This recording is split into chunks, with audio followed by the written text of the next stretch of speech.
Welcome to Down South Football Live. This is Renard Williams coming at y'all today with our special signing day edition.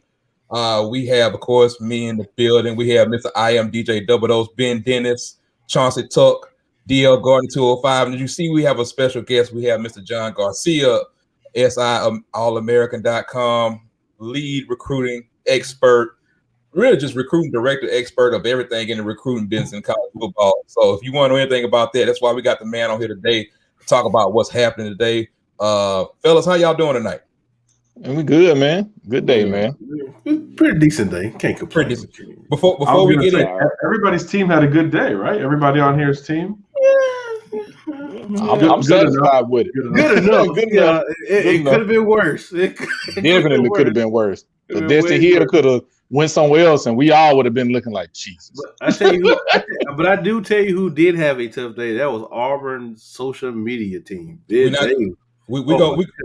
gonna get there on that. So we're not. Let's first thing I want to do is first take the time to congratulate everybody who signed today, man. Whether you sign, whoever you sign with, it's a big deal. Don't let nobody take your accomplishment down. And special shout out to our nephew.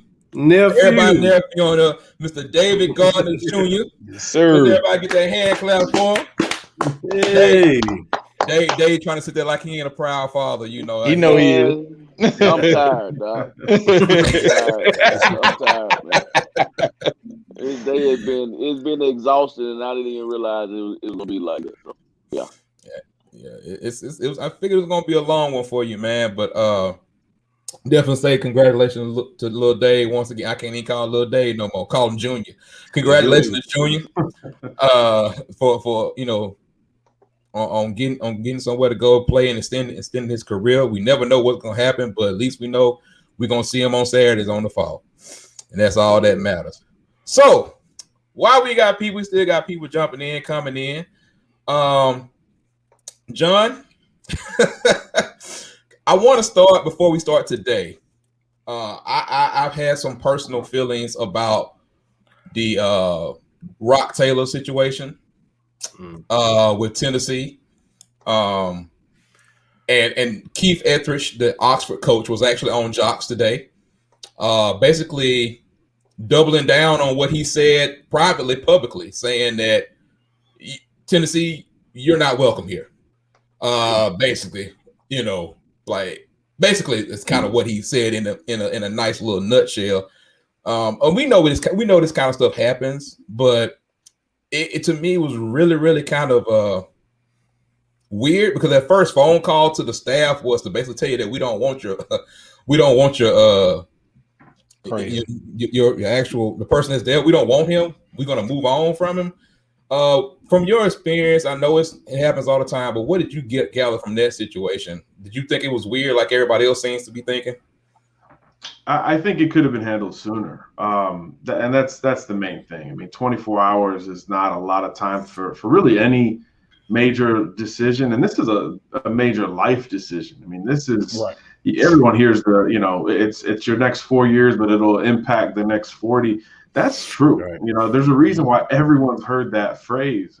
So to give a kid 24 hours notice or less than 24 hours notice in this cycle that has already been, ultra stressful and honestly limiting. I know we talked about that last time. A lot of good players didn't sign today, so it's already a limited pool.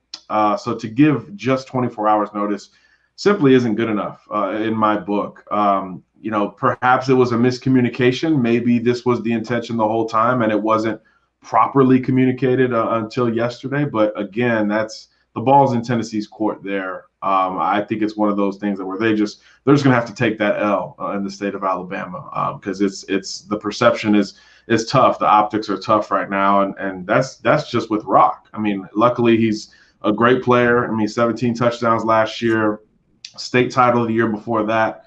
So he was able to sign with Memphis, but it could have been a lot worse.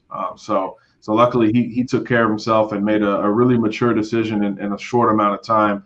But the optics for Tennessee and the state of Alabama aren't good right now. And that's not even getting into Dylan Brooks, who still has not been released from his letter of intent. I was talking to him today, and he's like, "Yeah, I'm still here waiting." It's been about 2 weeks since he requested that release from Tennessee's letter of intent. So, he's unable to legally speak to other programs until he has that release. So surely an SI 99 guy like that's going to get recruited, and he'll be fine as well. But again, the timing of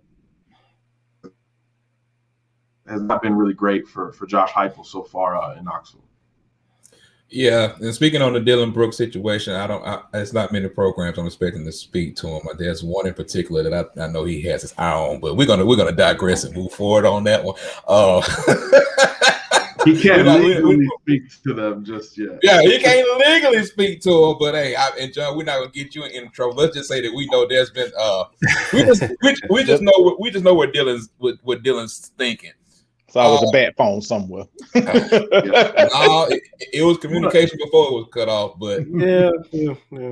But also, John, with today, before we get into this monstrous day, your thoughts on where we are as far as scholarships, with the 1 free year eligibility.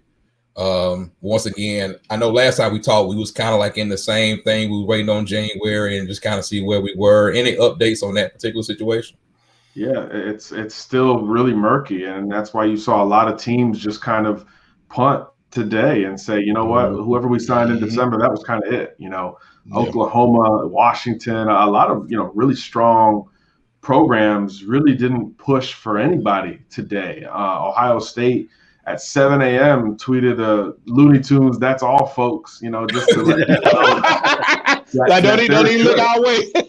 Yeah, they're like, hey, we're good for today, So I think that conservative approach is where most programs have gone. I mean, how many years, 5 years ago did we talk about all of these SEC schools signing 25 to 30 kids, and this year it was really just Alabama that did that. Notre Dame, I think, had 27 as well outside of the SEC. So you didn't see a lot of teams at 25 or above. I think most teams, I haven't seen an average yet. I haven't done the math, but I would imagine the average recruiting class is probably under 20, which is not something we really ever see. And I think it's a direct correlation to the lack of knowledge with the scholarship numbers and the portal, man. That portal is a beast. And there's hundreds of kids in there right now that won't find a home. And there's going to be several dozen more that enter the portal, after signing day, as spring practice starts up for FBS, and then as spring football season, which is weird to say, starts up for everybody else. So I think the portal is going to be nuts. You're literally going to have kids who play 2 or 3 games, at an FCS school and go into the portal right after that, while other teams are preparing for spring practice. It's going to be pretty weird in this spring after signing day, but that's the nature of roster management right now, with everybody getting another year of eligibility and no clear indication of how the NCAA is going to handle that. And something, John, to your point with Oklahoma, they literally only had 16 commits in this class. That's exactly it. And that's that's unheard of. Right? Yeah. Right. Exactly. Well, looking at the if we're going to talk about today, if we're going to talk about National Signing Day, we have to start down the road from where we are. We got to start in Tuscaloosa, Alabama, with that absolutely monster of a class, far away number 1 class, far away best class that if by ranking wise, we'll go there first. We'll go by ranking wise. 7 5-stars. I know, John, in the SI 99, I know they had what, 12? 12. They had 12. And it was just absolutely ridiculous that they added what they added, man. Like, just speak on that class for a second, if you don't mind. That class is the ultimate sign of the times to me, because one, it's like you said, far and away the number 1 class in the country. A couple months ago, Ohio State was number 1, and it was going to be really close, and they just hit the gas and really, really pulled away from a really good Ohio State class, a historically good Ohio State class. So sign of the times based on what Alabama did on the field, but also sign of the times in recruiting. Look, those are the schools that are going to get the benefit of the doubt. You don't have to, Nick Saban doesn't have to sell somebody on, the culture or the city life of Tuscaloosa. It just doesn't have to do it. You saw the leaked video. He didn't even bring up Tuscaloosa once. So it's a sign of the times where everything is murky, but these blue bloods are going to continue to recruit as such. So Alabama, reflected what they did on the field. And then I think it's also a sign of the times with some of the schools that they go up against, right? LSU was down. Auburn changed coaches. Even looking at the state of Florida and the state of Texas, outside of the Gators, no real true threat. They went head-to-head with A&M and then took care of business. So what did they do? 7 Floridians signed with Alabama, 7 Texans signed with Alabama. So literally half the class, 14 out of 27 recruits were from Florida and Texas. I mean, that is just an absurd thing to consider in recruiting, especially when your home state is very strong, and your other pipeline state is Georgia, which is also always very strong. These are all top 10 states. So to have more than half the class from those 2 out-of-state territories is really absurd. And this class has pretty much every single thing you could want in a recruiting class. And speaking on that class, we've also heard it. Of course, we talked about a little bit beforehand. We talk about Alabama class, not only just what they had before, not what they already have it coming in, but the fact that they're touting this is one of the best offensive line class totality in far as like ranking wise in history, with the Brockmeyer twins and the other guys and all of them that's coming in. Like you said, it's like the rich gets richer. Like, we're just going to continue just to make this thing continue to roll. I thought that was the most impressive part of it, is the fact that they really just had a really good line, had a really good line recruits last year, and bringing in more this year. Yeah, I mean, they got the number 1 and 2 offensive tackles in the country, and then the consolation prize was his little brother, James, or his twin brother, James Brockmeyer, who's a little smaller. But, his coach told me that there's no player he's ever coached that he'd rather have in a back alley. And when you're talking about a center, that's what you want. I mean, look at what Bama just had in Landon Dickerson. He is the back alley, get something done when nobody's watching kind of cat, So, that offensive line class is absurd. J.C. Latham is the most physically impressive looking offensive lineman that I've ever scouted. Legitimately 6'6", 6'7", 320, and looks like he's 275. I mean, it's crazy what they're bringing in up front. The Terrence Ferguson kid from Georgia is excellent. He's that swing guard prospect, and then the kid from Texas, former Auburn commit Jaden Roberts, just a massive road grader. He is the Deontay Brown of this offensive line class. So you've got a whole offensive line. You got your bookend tackles, Brockmeyer at center, and then Ferguson and Roberts at guard. It's an unbelievable O-line group that any other year we would be talking about that every single day, but the class is so gaudy that it's kind of a footnote. Yeah, because they can go just receivers, and their receiving class is probably better than the 2017 class. Arguably, that was Ruggs, Judy, Devontae Smith. And this class could be better than that class. That's crazy, man. I don't get it. So, what did you think about Nick Saban's leak audio? I think it was great. I mean, I think they just helped him out. It just helped his cause. Yeah, he's really good about what he shows.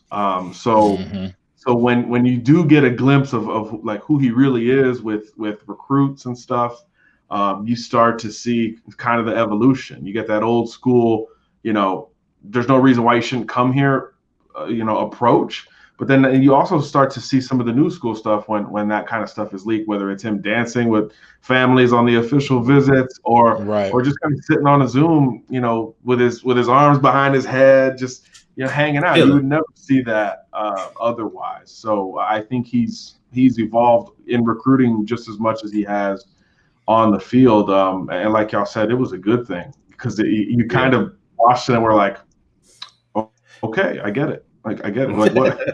Did he lie? Like, did he lie in that? That's what I'm saying. I don't think he.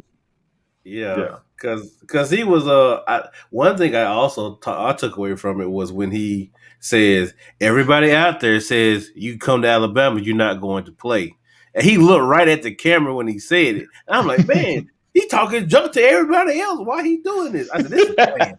This is planned. I don't care what nobody says.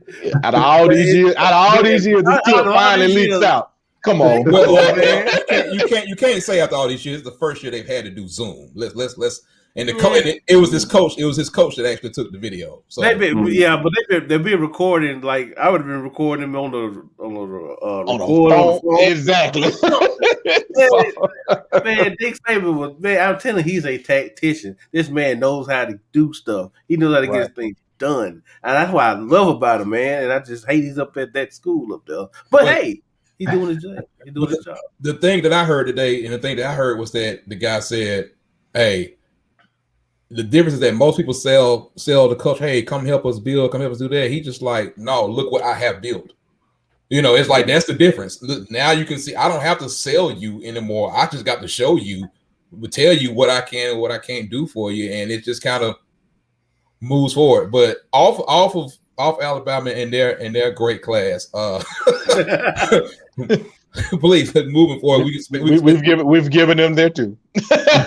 Well, it's not even that. I was looking at your rankings. I think it was Ohio State next in line that you would think for the and they had a great class also. Yeah, I love that class. So they didn't sign as much as Alabama, just 21 right now, but 11 are in the 99. So more than half the class is. So they have the highest ratio of 99 guys relative to how many they signed, and that group is about as good as it gets. Elite defensive line haul. Jack Sawyer, sort of the next pass rusher up with the whole Bosa brothers, Chase Young thing. I think he's next man up there. Mike Hall's a great interior D lineman. Secondary class is huge. I think they brought in like 6 guys, a couple in the SI 99 rankings there. Number 1 nickel, Jordan Hancock included. We know Ohio State likes those big nickel type prospects, so he fits in there out of the Atlanta area. And then you talk about a fun running back. I mean, Kamar Wheaton signed with Bama. Some people consider him the number 1 running back. We've got Trevion Henderson at number 1. Ohio State. That is, if there's an instant impact player at any position at any school, that's the kid. Even though he didn't even play in 2020 because he's from Virginia, that is the kid I might be looking most forward to watching this fall. He's an absolute complete total package at running back. Really excited to see him. Another good receiver class for Ohio State too, including Marvin Harrison Jr. In case y'all want to feel old. Yeah. Okay. Ouch.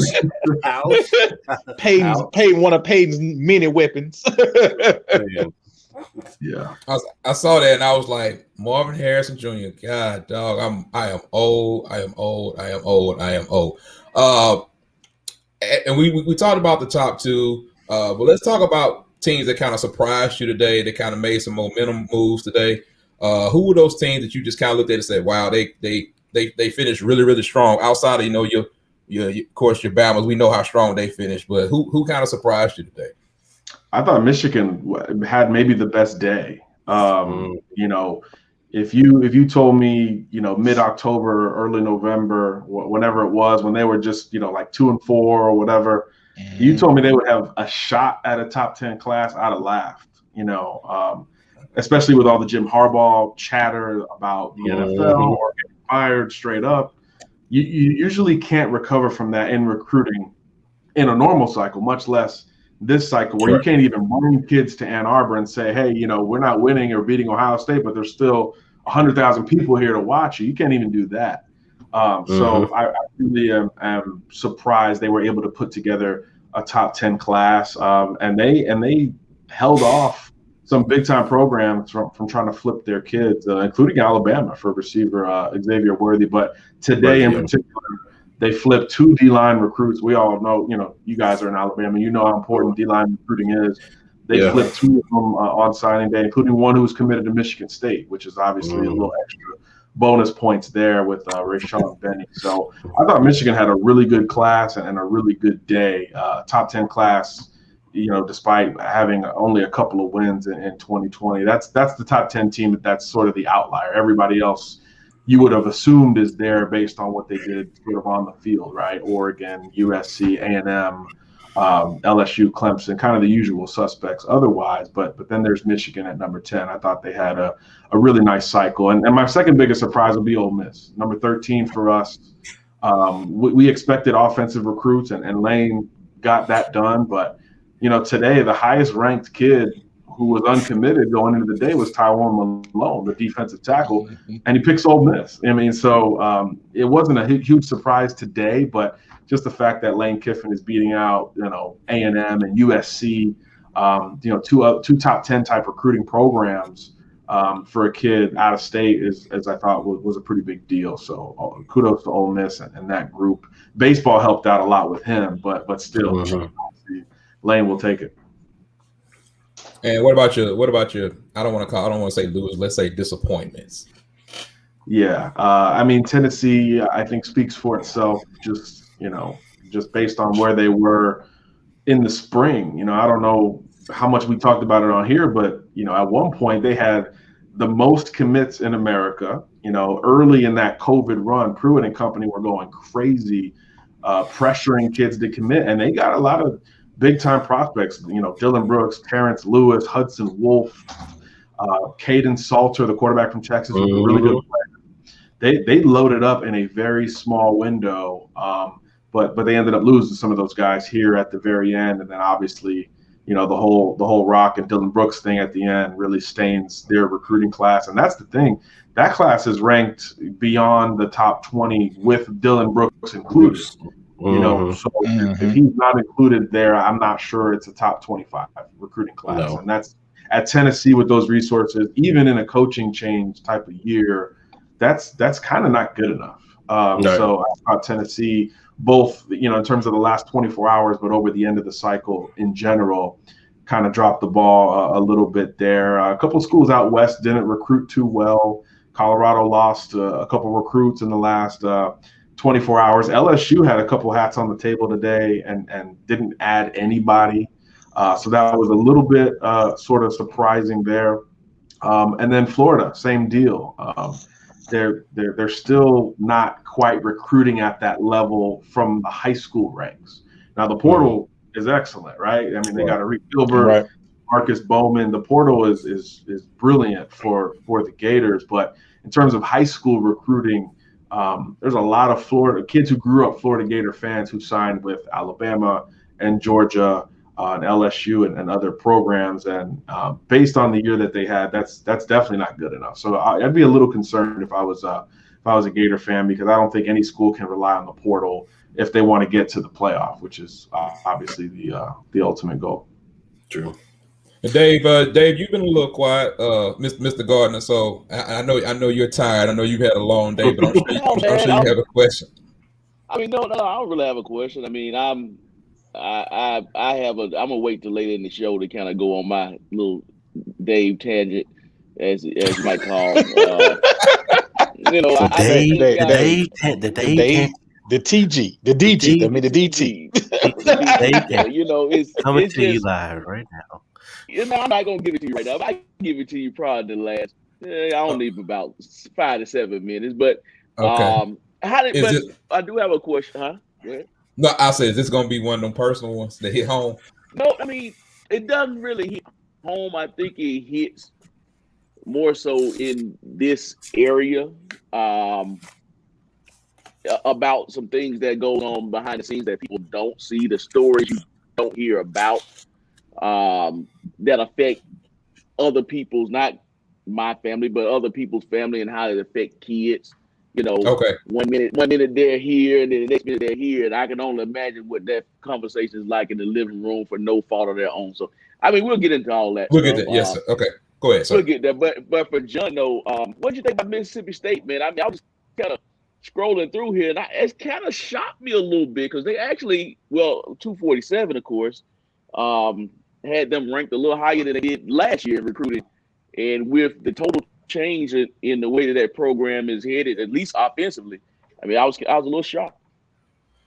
Yeah, I thought they did a good job late in the cycle with some of these under the radar guys. They had a very small class in December, so you knew they had some wiggle room there.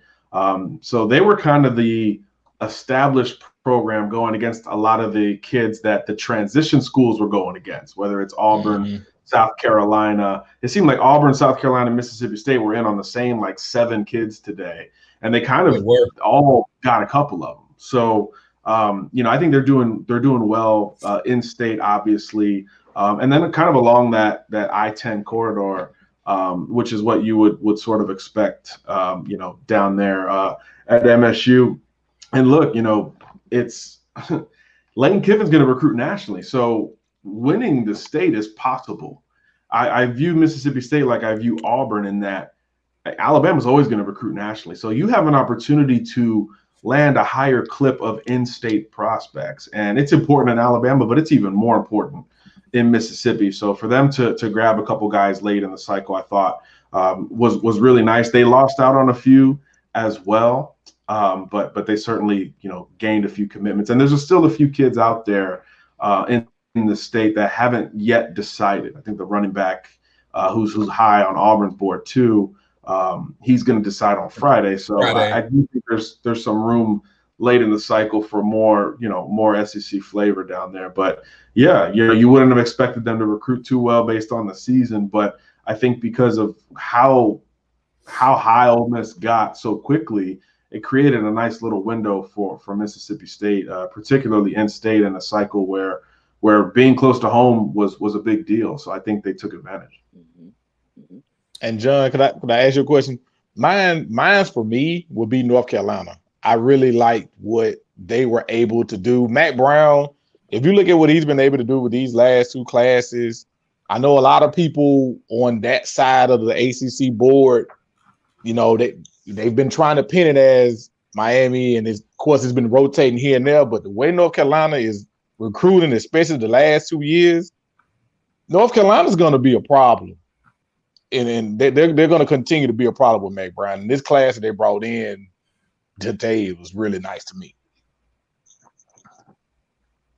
Yeah, they've done as good a job as anybody in keeping kids home. That's Alabama, and that it's right there as a top 10 high school football state. But a lot of other teams come into that state and pull the best kids out. And look, when you're in the Charlotte area, Clemson is very close.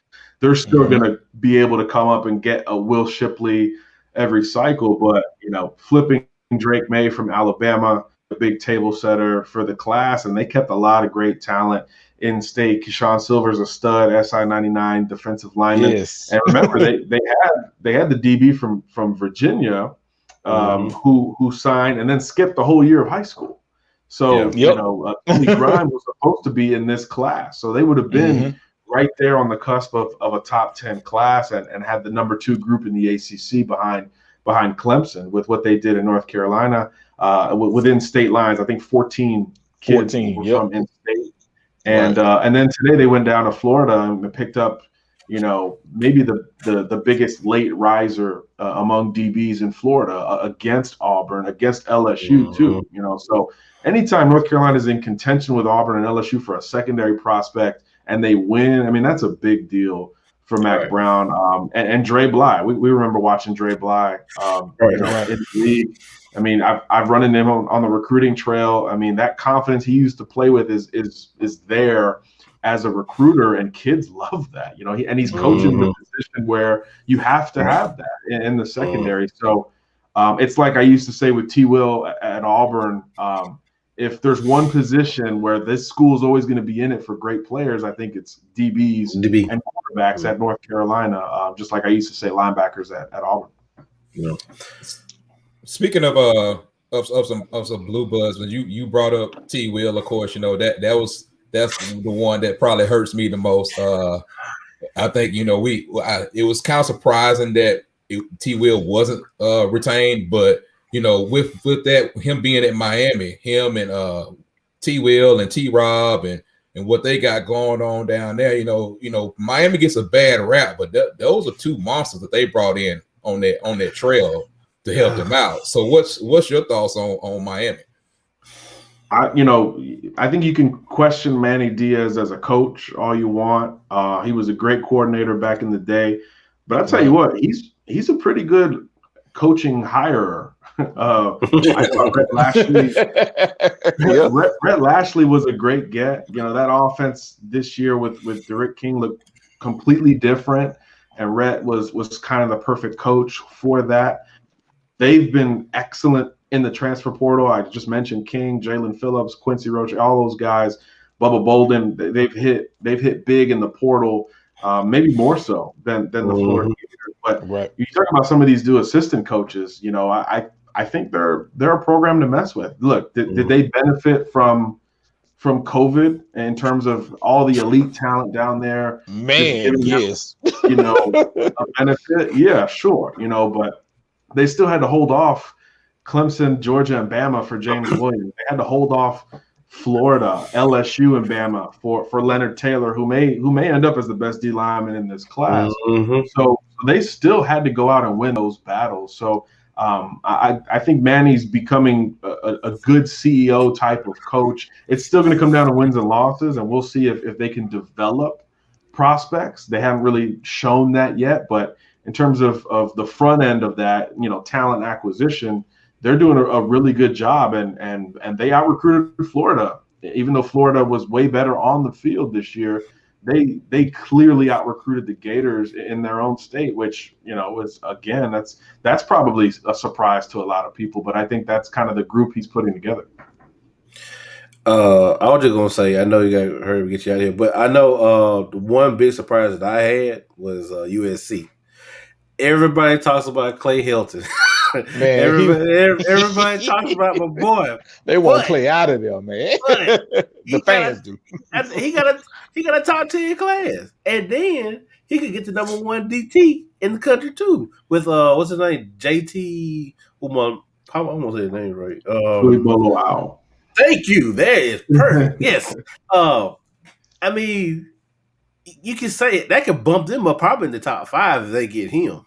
So, yeah. What's the biggest issue you see with the California kids? The California people saying we need to get Helton out of here and all that stuff.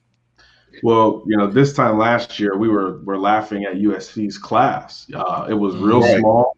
It was I think like 15 or 14 kids. It was incredibly small, and it was mostly out-of-state kids. It was bizarre to see. It was truly a product of the speculation that Helton wouldn't be there. So it kind of made sense. But winning can do some things for you. And I also feel like those coaching changes were really big. He brought some personality to his coaching staff, because he's not known for a lot of personality, but he brought it with some assistance. Getting Dante Williams to leave Oregon as the DB coach was massive. He's an LA guy. And that was really the focus was, hey, if we just do well in LA, it's a lot like Miami. It's good you brought it up. If we just do good in LA, we'll be okay. I mean, think about all the LA quarterbacks that have gone elsewhere in the last 5 years. If they just keep kids home, they'll be good. And they were able to do that in this cycle. You mentioned Corey Foreman. Sierra Wright is a big-time DB. Today they got Rajon Davis, who was an LSU commit. And like you said, they're in it for other West Coast elite prospects. In the state of Washington, Julian Simon's a big-time SI 99 linebacker, my favorite coverage linebacker in the class. And then they are technically in it for Tui Moloau, who's the top defensive prospect in America. And he's going to take forever to make a decision. So he got all the time he wants. And exactly. So most people think it's an Ohio State, maybe Bama situation, but the longer he waits, I think USC, Oregon, even Washington are going to have their hand in it. So I'm not betting against USC right now for West Coast kids, and they're off to a good start in 2022 as well. They're really doing a good job prioritizing the state. They've got this Boulevard Bound thing that is I like that. Basically hey, you're in Hollywood, so we will build a production team around you once all this name, image, likeness stuff kind of drops. So and that's huge for them. Yes, that's gonna be big, especially with NCAA 2023 coming out pretty Well, soon. I was just about to move into a different part of it. I was going to ask John about LSU at first, and then move into the NIL, which moves into the NCAA football coming back, which we was going to discuss that, have a little fun with. So we about to get into that. But hey, man, LSU took a lot of crap this year. And for them to finish where they finished at, top 5 class, and we all say the same thing. You can say what you want to say about LSU, but the band keeps rolling. Yes. So, what was your impressions about LSU in their class? Yeah, you're absolutely right. Again, kind of like Michigan, where it's like the year they had, you didn't think they could recruit this way, but the difference is, if there's anything Orgeron can do, it's still recruiting. That's just who he is. I mean, you talk about guys who feel like they're built for college football. It's Ed Orgeron, and that's not just a joke about his voice and his kind of character. I think it's just who he is. It's just who he is. You can tell he loves it. So I think that's still big for LSU. It's not the same as Saban at Bama, where no matter who the assistants are, they're going to be good. But that is, the most unique job in the country to me because of the state, right? It's the whole state is LSU. There is no doubt about that. No other second team. Second team in that state. there may even be as much or more LSU fans in Mississippi than Ole Miss and MSU. So, that job, I've been on record, a long time with this. That's the best job in college football if all things are even, to me. Just because of that fact, and the talent that is produced in that state. And that's really where it goes with LSU. 8 Louisiana prospects signed with LSU, including Mason Smith, top player in the state by a pretty wide margin. The only big fish remaining in Louisiana is Brian Thomas, the receiver, and LSU is the favorite for him whenever he makes a decision. Now, not signing today is probably not the best news for LSU. A&M is right there. I mean, it seems like we keep mentioning Bama, but they were right there at one point. They got to stop. They got to be 50 recruits. Right. You know what I'm saying? It's like they had the number 27. I thought, it was like, what? The SEC rule says 25, but they had 27. Yeah, don't worry. Some gray shirts and some other colored shirts are coming. Orange shirts, yellow shirts, some new shirts we ain't never heard of. Fuchsia shirts, and everything.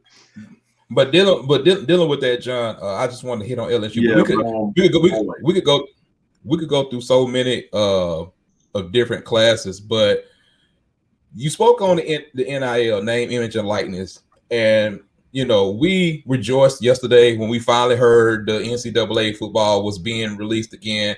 And, a slight tear rolled down my face. I ain't going to lie. I was happy. I had 2 little tears cut down my face. I couldn't hear Chef fast enough. I'm like. I have the still have NCAA 14. I do too. And I that's the only reason why I still have my old PS3. But bringing all that together is because the fact that they're talking about they're going to rebuild it from the ground up. And this is all calculated. Because now they're talking about it's going to be 2023 when the game comes out, and they're going to build the game from the bottom up. And they really kind of said, a spokesman kind of said that, hey, name, image, and likeness should be in by then, and it should be, had worked out a few of the wrinkles. So that way, when we come out with this game, then that's going to be the great thing. But you were talking about what Tuck was talking about with the name, image, likeness, and how people are going to be, how cities like LA are going to be using studios and all this other kind of stuff to actually promote, like, hey, you can be a bigger brand here. How big do you think name, image, and likeness is going to be? And then I'll get your personal. Were you happy about NCAA coming back? Yeah, it's going to be everything. It's going to have as big of an impact as the transfer portal. It's going to have as big of an impact as regulating signing day to 25. All of the biggest changes in recruiting it's going to feel like one of those once it drops, because, you think you have a handle on the resources at some of these places. Wait until that drops. Man. Wait until that drops, and USC and A&M, Bama, Georgia, like wait till that thing drops and some of these schools really get to flex legal muscle. It's going to be quite a sight to see. You know, we used to talk about, you know, the facilities in the arms race like it was everything, right? And, you know, we were like, oh, they don't even have an indoor facility, or their locker room is 10 years old. They don't even have the digital names on the line. Right. You know, those small little quips are going to be truly an afterthought once NIL drops. And just like we saw with COVID, and just like we saw with what happened on the field, those blue bloods are going to benefit the most. So the secondary question is going to start becoming. This is already a conversation with some smaller level ADs and head coaches. How do you start to regulate recruiting in general? Because they try to put a number on it, and people are finding their way around that. You know, I know one AD for an SI story that Ross Dellinger wrote, I believe yesterday, said, you know, when you win the Super Bowl, you have the last draft pick. So if you do something like that in recruiting, it'll never be that simple. But you understand where that can come from, and if it's Bama, Clemson, Georgia, LSU, Oklahoma again in the next few years, you know, at what point does everyone kind of try to reset the whole thing? You know, I'm not sure how NIL will play a part into that, but again, the way I look at it right now, I don't see the Ohio State, Clemson, Bama group slowing down in any way, shape, or form. And I don't know if the NCAA wants that, but I know everybody else does. They ain't got no choice but to accept it at this point because it's coming. Well, John, what's your favorite NCAA football memory? Because I know I don't have to ask you played it. I know you played it. Yeah. I used to do whole seasons overnight and then go to school the next day. Just terrible. You know, I just love. I think most people just love taking a trash program and taking it to the ship. You know, I grew up in Miami, so I did a dynasty with FIU, and we were winning national titles with Mario Cristobal. So, you know, I like doing that. I think I won natties with FIU, Baylor, Idaho, because they have that dome. Just random programs that, you know, that would never otherwise be there. But I want to know. I mean, that was before social media and before, or not before social media, but before this social media. Right. They got to go crazy with recruiting. You got to have the portal got to be involved. Decommitment, everything. You know, tampering. I don't know. They have to go nuts with recruiting. They got to spend a whole year on recruiting. The other year they could spend on the game. We don't care about the graphics. We don't care about we don't care about the graphics. Are gonna be straight demand graphics. Yeah. We know that. It's the other stuff that they got to work on. They got to make it real. Where you know, like they got to have some kind of social media in the game where your recruit posts a decommitment out of nowhere. Like they have to do stuff like that. And I think they have a lot of obviously time and talent and money and resources to get all of that done. So I'm really curious to see how they modernize it, because that was really the only thing missing from those games. It was everybody loved them. That's the game for the sport. So I'm excited. And it was nice when that news dropped for like 2-3 hours. Twitter was like a nice place. Yes. Like everybody was on one accord. Happy. There was no disagreements. It was at least my timeline was really excited and kind of relaxed and like, this is good news. Everyone could say this is good news. So I'm happy if that means that we get the game back, and it means that we're that much closer to NIL, because I do believe the players should get compensated. That's what's Yeah, up. I just can't wait to road to glory. When I can do my personal play, and then when Alabama comes, they can tell me I can pick out which charger I want. It'll just be amazing. Oh my God! Oh, You did know I say what? that? My You bad. know Did I what? say- Let's just wrap this. No, John, wrap him up. Wrap him up, Noah. Wrap moving him up. forward. See, it's always these two up top. It's always these two up top. Hey, I've been chilling this episode. I've been enjoying the knowledge. We've been talking about recruiting. Okay. You know So- how I am with that. I've been They chilling. should let you do an official visit, and you get to pick the activities. Like, Wow. like, would you like to go out with the upperclassmen players? Yes. Yeah. Oh, yes. Take you in it. Like, have a little Grand Theft Auto vibes in there. Did you drive here? Did you drive here? We got you. Yeah, we got you. Exactly. No problem. Oh, that'd be dope.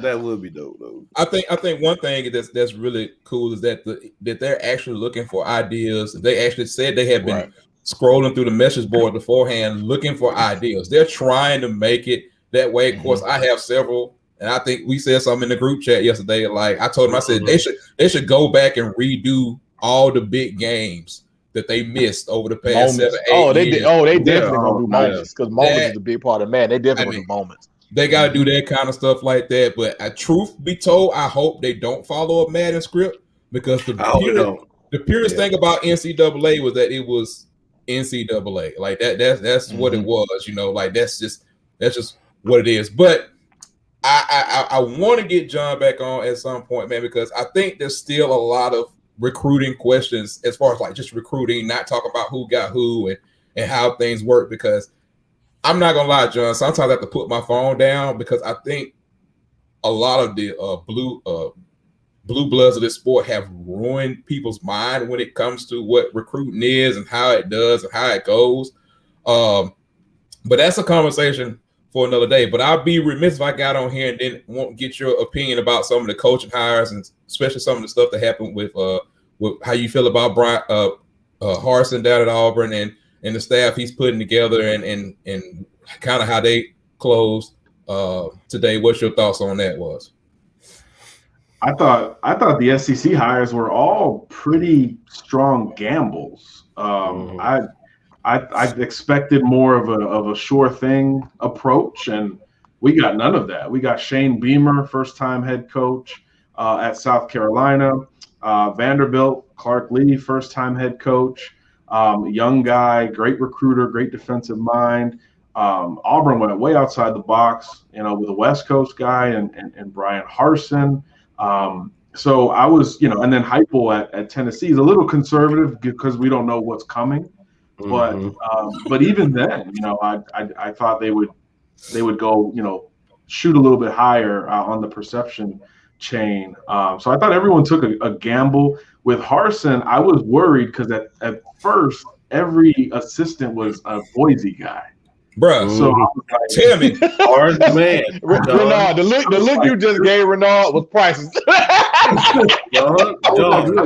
Look, I get bringing the people who helped you get here. I totally get that. Like, my first job in this business was because of somebody I went to school with at Syracuse. I get that whole, hook up your friends if you can. I totally get that more than anybody. But Auburn football has to win 3 states in recruiting. You have to compete in Alabama. You have to dig into Georgia and Florida. That's it. Right below. And the first 3 or 4 hires had no ties to the whole South.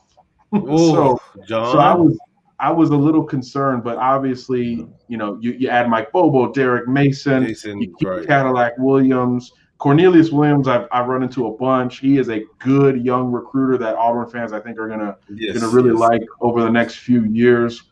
And then you bring back some nostalgia with some older guys too, with like Will Friend and those types. So they definitely, took care of that Southern footprint at the end of the day. But the beginning of it, I was definitely worried because I thought they were just going to try to be cute and be outside the box for every single hire. And I didn't know if that would work at a school like Auburn. But I think they balanced it out really well. And you're seeing it. They had a huge day-to-day with some DB pickups. They held on to Tavares Dawson from down here in Florida, who was a ball player. I mean, he's a baller, man. 7 He's a interceptions baller. last year. He's electric. He's going to play receiver or DB. And then they had picked up some big prospects in the week leading up to signing day with Colby Smith, the JUCO linebacker from Georgia as well. So I thought things are really nice right now for Auburn. They had one of the winning days and the winning weeks for signing day.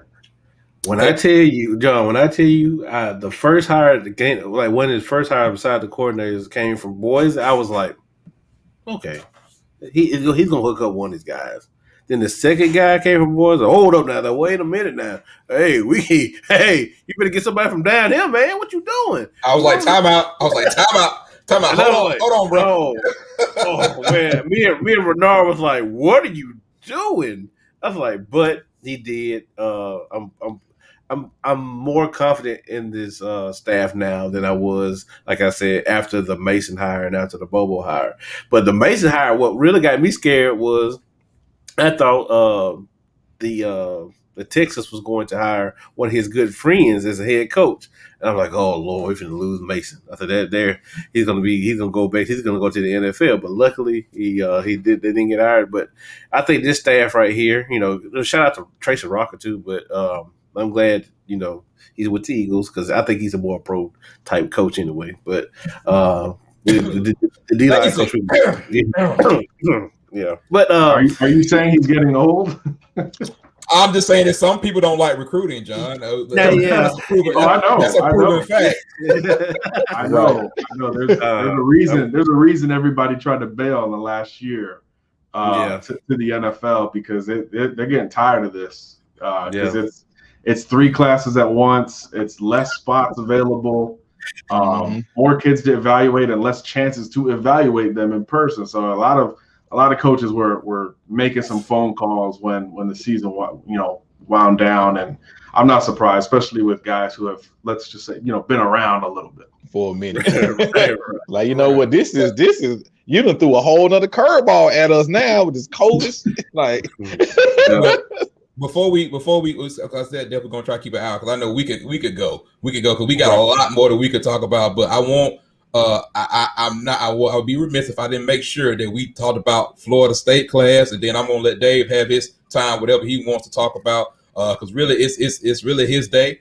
It's really a proud day for me. For as long as I've been knowing Dave, for little Dave to get a scholarship, and I definitely want him to get off his chest everything that he got on it.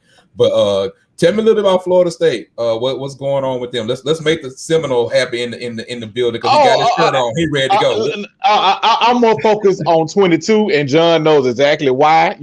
We knew what this year was going to be. He left spots available for transfers, so this class is like. Well, we more focused on 22. We in the same boat, so don't feel bad. Go ahead. that transfer group is really nice. Exactly. They've done a good job of selling guys with experience on an opportunity to come and play. Obviously, Mackenzie Milton should be the guy, I would imagine. And that's a really nice fit with what Mike Norvell wants to do. So we'll see if a normal year and a normal spring and fall, which they definitely need, will help them on the field. But I thought they did pretty well down the stretch in recruiting. Obviously, they got an SI 99 guy after all, and Destin Hill, formerly Destin Payson, big-time receiver out of Louisiana. We ranked him as a slot at SI, again, a 99 guy. But he's 6 foot 200 pounds. He can play outside too. So I think he's just a ball player. He's a focal point of the passing attack kind of guy. More possession than explosive, but in a timing based offense like what Norvell wants to do. That's a great fit because he's going to have a lot of targets over his next few years. Yes. So I really like that get for Norvell and for the staff. And look, they held on to guys. They held on to guys who were receiving some interest from other programs. So I thought they had Malik McClain. Bringing him back was huge. Get him back in the fold was huge.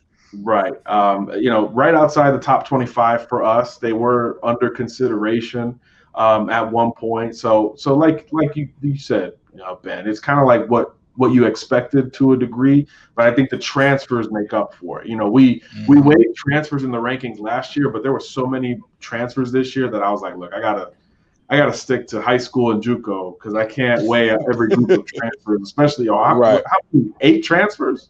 7 or 8. It was either. Yeah, I mean, it's a ton. It's a ton. And let me tell you, Ben knows this. That 22 class SU is building is ridiculous. We got to hold on to him. You know who we got to hold on to?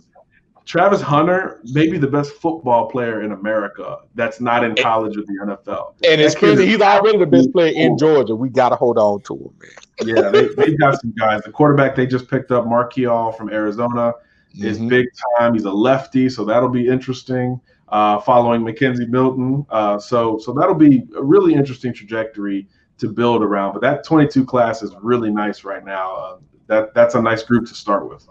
Right. And I tell you about Marquio, it tripped me out to come out now that he actually wrestles too.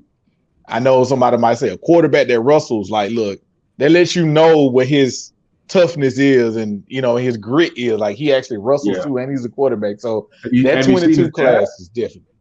I hadn't seen his dad. I had to look him up. You'll understand why he wrestles when you see him. Okay.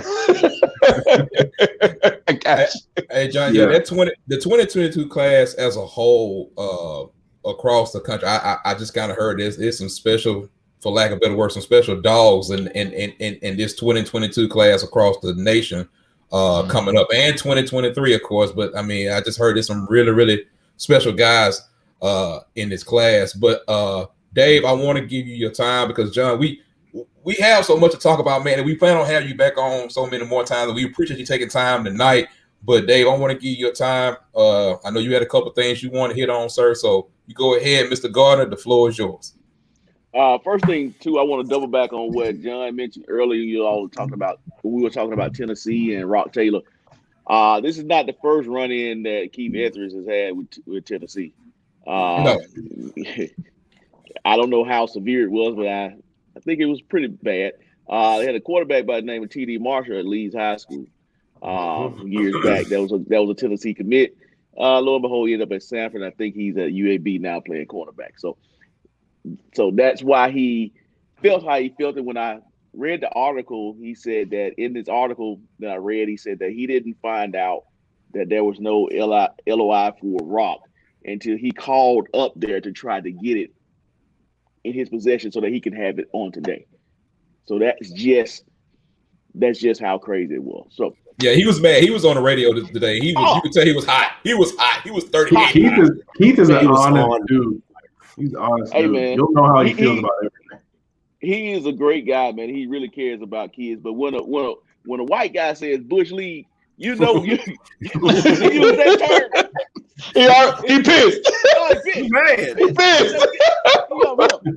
Bush League. Put him with the 10. Bush League, man. That's the cleanest thing he could look. That's the cleanest thing he could say on the airwave. Cleanest thing he can say over 100,000 watts. Right. Go ahead, Dave. You got it. But man, I was just looking at. I've been doing a lot of research, and what I found. First of all, we all know COVID-19 really killed this year for recruiting for these kids. What I really thought about, at first I thought that because of COVID and because of the extra year eligibility, that it was because of the seniors that in college that caused the backlog. But I don't believe that's the truth. I'm looking at it now from a standpoint of, I think your jam is at the front end of that class, meaning that, hey, I recruited kids in 2020 that are still going to be freshmen in 2021. Why do I need to bring in another set of kids in 2021 if they're not better than what I recruited in 2020? So basically what you're going to be looking at is you're going to have two sets of kids, two freshman classes in fall of 2021. So the reason why we talked about why the numbers were kind of down, 16's transfer portal, of course, played into that. But then, too, they're really hidden specifics. You know what I mean? If it's something that maybe we didn't address in 2020, we might want to address it in 2021. So I kind of was thinking through that. That was one of my processes. Second of all, too, a lot of things I saw were kind of a lot of middle-tier kids that don't get a lot of the spotlight I saw that they were maybe getting recruited a level down. I noticed that a lot. A kid that was probably a normal, maybe a high level FCS, probably was on the lower end of the FCS or even D2. We got a local kid, Perriman, that plays quarterback at Pleasant Grove. Who can play? Committed to Charlotte, that can ball. Committed to Charlotte in December. D had to decommit. Just signed a scholarship to West Georgia. So you got an 18-year-old son, and you're trying to explain to him, how in the hell do I go from Group of 5 to D2? And so what I want to explain to people out there is that these are the stories that you don't hear. You don't hear about the 3-star that's about 40 minutes from here at Trussville, Alabama, that don't have a home right now. He didn't decide today. This is just people that I know that I can literally put my hands on. That I could make a phone call and say, hey, this is him. So this whole process was tough for me. But I will say this to kids that's out there, are parents, to where, if you sign somewhere that you probably don't really want to sign, take it as a blessing, because in this year, it's a blessing that you're even able to sign and play anywhere. Because if you weren't the elite of the elite, see, the 4 and 5-star guys, it didn't bother them. Right. It's your other guys, it's your middle tier guys, the guys you see that maybe go to an HBCU on a D1, D2 level. It's those guys where it really hurts. So, to all the athletes out there, man, that maybe don't have what they want, don't feel bad about it. Take it as an opportunity. Make the best of the damn opportunity. Keep grinding. And hey, that's why you have the transfer portal. So you go and ball out, and you never know. 2 years from now, no telling where you might be. So that was kind of the thing I wanted to get off my chest. Get your schoolwork. You got to graduate early. Graduate early. Right. Make yourself an early grad transfer. Auburn got a grad transfer. He got 3 years eligibility left. Like what the crap? What the hell was he doing? He was literally just going to class. He was like, what the hell with practice? Perfect example. James Blackman transferred to Arkansas State. And he still got. No, James got. I think James got about 2 or 3 years left, man. Still. Yeah. When that kid came from Northwestern, I was like, wait, 3 years? But he's there. Yeah. I said, I know Auburn needs some smart players, but you got to remember he may have graduated early. That's one. Yeah, that's this year don't count. And if he redshirted somewhere, there you go. That's your other year. Yeah, man, Jesus. So that's all I got, Williams, man. So all the kids out there, man, that's gonna play. They had the hopes and dreams of playing college ball, man. Look, it may not be what you want, but you're blessed to have an opportunity. Make the best of it. And I want to say this, man, and this is a serious note. First of all, once again, man, if y'all not following John, if y'all not going on siallamerican.com, man, make sure y'all following them, man. It's not about rankings. It's not about 4 or 5 stars with John. It's with SI, man. It's about who the players are. You want to know about players, because I think the biggest thing that people make misconception of us, oh man, he's just a 3-star. Well, guess what? That 3-star can turn into a 5-star if you go by that. But if you want just pure rankings, make sure y'all follow them in the SI, man. They have great coverage. John and his team works damn hard, and y'all need to be making sure that y'all follow them. Everybody on here is interested in recruiting, so make sure you're doing that. Also,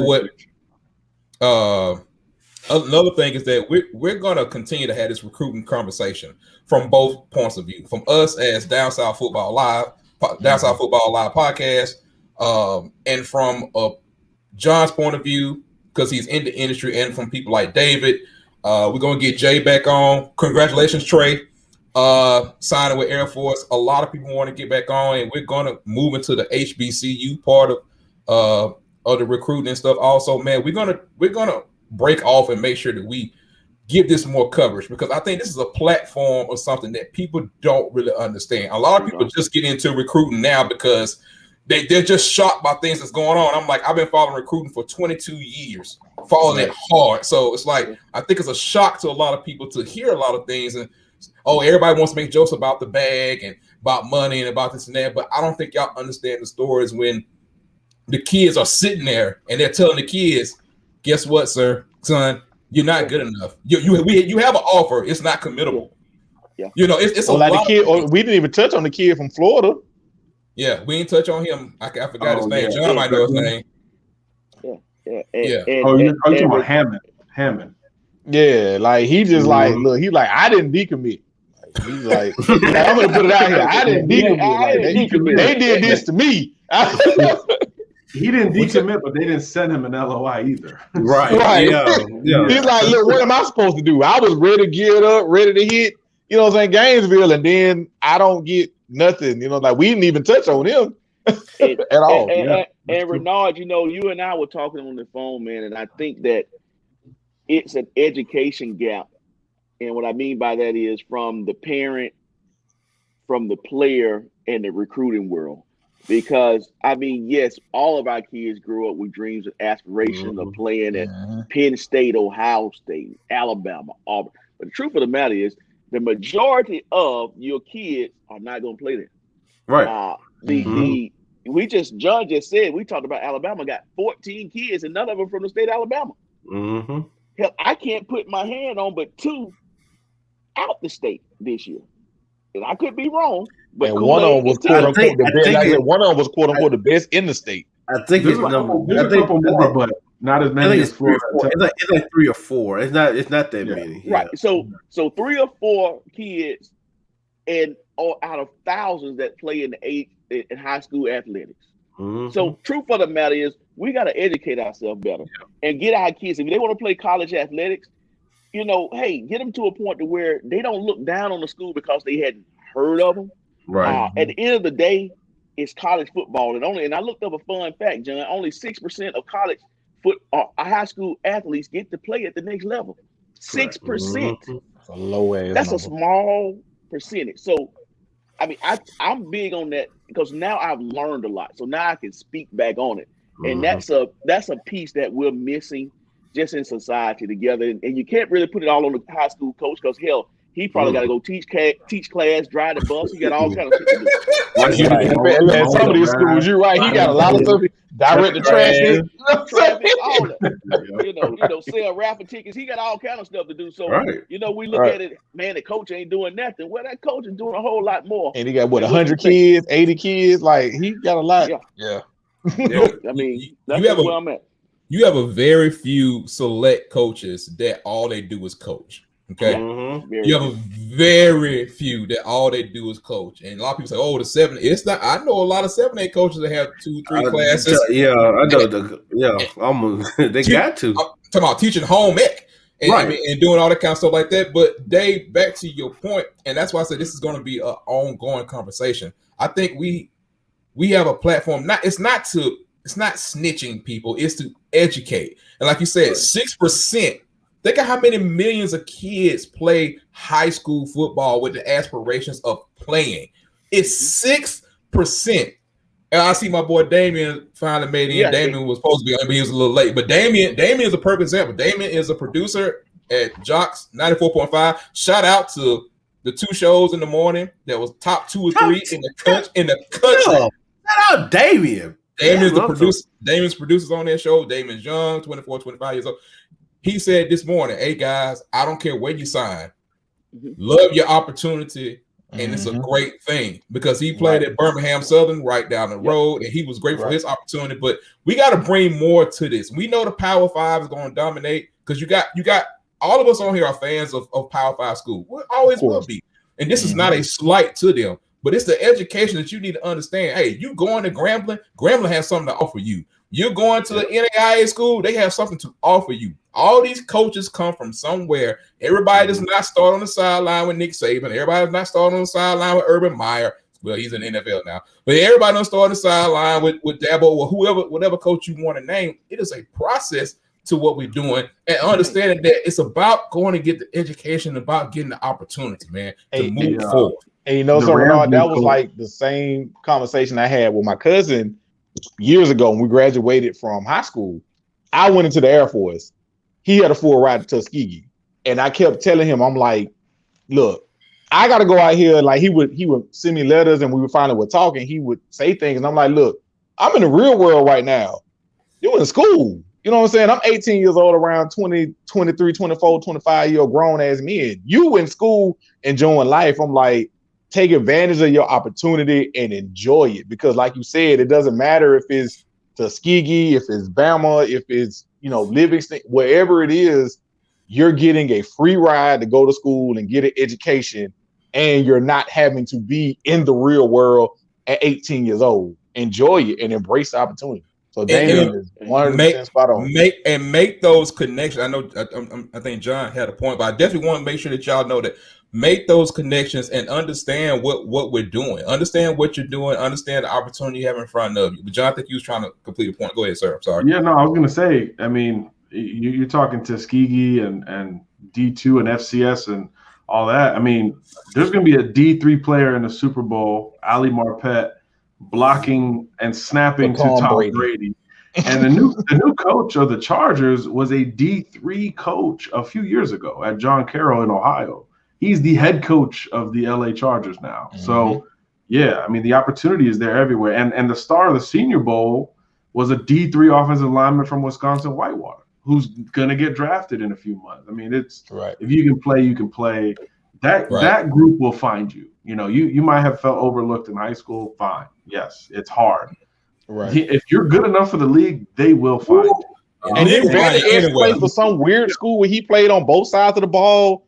I remember the story about Vander Esch when he got drafted. It was like he played on offense and it wasn't boys. Yeah. It was a little below that or something. He played on both sides of the ball. I think it was in high school. In high school, he played like in high school football or something. There you go. Yeah, in high school. Yeah, I thought he played for boys in college, right? Yeah, but it was high. That was the story. It was high school where it was just like he played at some super small school and he played, like he said, 8-man football. Weird. 8-man football. Oh my God. Yeah. I never scouted an 8-man game, and I hope I never have. That's a good way to tie it up.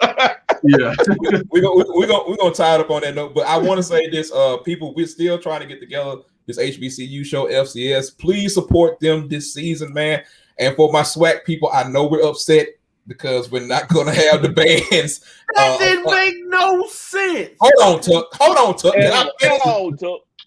They're at home at the home games like this. It's at the home games, but at the classics, there are no bands. Right. But we gotta support these FCS schools, man. Coming up, their season's about to come up. They're practicing, they're getting ready. We're still trying to do that kind of stuff, and y'all know.